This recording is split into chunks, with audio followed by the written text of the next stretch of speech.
మన ఇంట్లో ఫ్యాన్లు ఉంటాయి, టీవీ ఉంటుంది, ఫ్రిడ్జ్ ఉంటుంది, మిక్సీ ఉంటుంది, లైట్లు ఉంటాయి. ఇంటి నిండా ఇన్ని ఎలక్ట్రానిక్ వస్తువులు ఉన్నప్పటికీ కరెంటు పోయిన వెంటనే ఎంతో ఇబ్బంది పడతాం.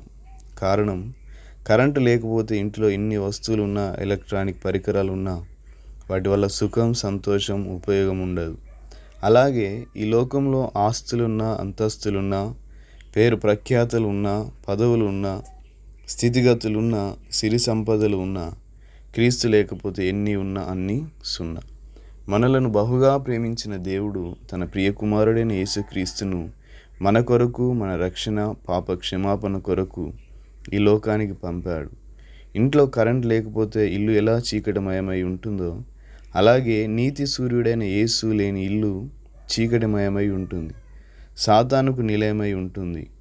నీ ఇంటిలో వస్తు వాహనాలు ఉండొచ్చు, ఇంటి నిండా ఫర్నిచర్, ఇంటి నిండా బంగారు గొలుసులు ఉండవచ్చు, ఖరీదైన పట్టు వస్త్రాలు ధరించవచ్చు. కానీ క్రీస్తుని కలిగి ఉండలేకపోతే, ఆయన అనుగ్రహించు రక్షణ వస్త్రాలు ధరించకపోతే నీ బ్రతుకు సున్నా అనే సత్యాన్ని గ్రహించి నేడైనా ఈనాడైనా బంగారంపై, పట్టు వస్త్రాలపై నీకున్న మక్కువను ప్రక్కన పెట్టి, నీవు పోయిన నాడు ఇవేమి నీతో రావని, నీతో వచ్చేది, నిన్ను పరలోకానికి తీసుకొని వెళ్ళేది కేవలం క్రీస్తు మాత్రమేనని గ్రహించి నేడైన క్రీస్తుకు నీ జీవితంలో చోటిచ్చి నీ ఇంటికి ఆయనను ఆరాధ్య దైవముగా ఆహ్వానించు.